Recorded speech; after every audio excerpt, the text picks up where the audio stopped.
আমার নাম সদানন্দ দে। আমি নাকাইলি গ্রাম পঞ্চায়েতের ক্রম। আমাদের গ্রাম পঞ্চায়েতের অধিকাংশ গ্রামই হচ্ছে রিমোট এবং গরিব মানুষ। আমাদের ৩৩টা গ্রামের মধ্যে 18টা গ্রাম আমাদের আদিবাসীদের নিয়ে গ্রাম, এসটি এলাকা।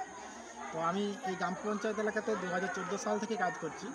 তো আমার এই 3 দিনের যে কর্মশালা হলো এবং এর আগের কর্মশালাতেও আমি অংশগ্রহণ করেছিলাম।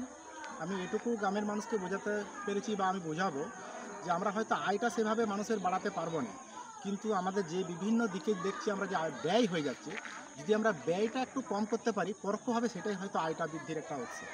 এবং আমরা যে প্রকৃতিতে আমরা অনেক জিনিস আমরা দেখি অথচ সেগুলো আমরা পা দিয়ে চলে যাই, হয়তো আমরা ব্যবহার করি না। যেমন আমাদের এলাকাতে মহুয়া প্রচুর হয়। মহুয়া থেকে যে সুন্দর তেল হতে পারে সেটা আমরা আজকে স্যারের কাছ থেকে জানলাম। আমি সেই ক্ষুদ্র ক্ষুদ্র গ্রামে এই প্রচেষ্টাটা করার চেষ্টা করি। আমার নাম উদ্ধারণ দিকপতি। আমার বাড়ি অমরপুর, সিঙ্গানি জিপি, ওন্দা ব্লক, বাঁকুড়া জেলা। আমি এহেডের 3 বছরের কর্মী।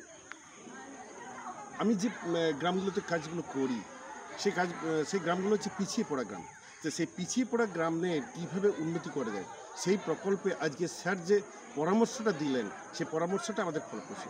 স্যার যে পরামর্শটা দিয়েছেন সেটা হচ্ছে আমাদের এই বনজ সম্পদ থেকে বা প্রাকৃতিক মানে চাষবাসের বা কৃষিকাজের থেকে পাওয়া জিনিসের মধ্যে নির্ভেজাল জিনিস তৈরি করে বা প্রোডাক্ট তৈরি করে বাড়ি বাড়ি বিক্রি করলে আমাদের কী হবে, মানে বাড়ির আয় হবে, বাড়িতে থেকে বাড়ির কাজ করা হবে, বাইরে যেতে হবে নি, সংসার সামলানো যাবে, প্লাস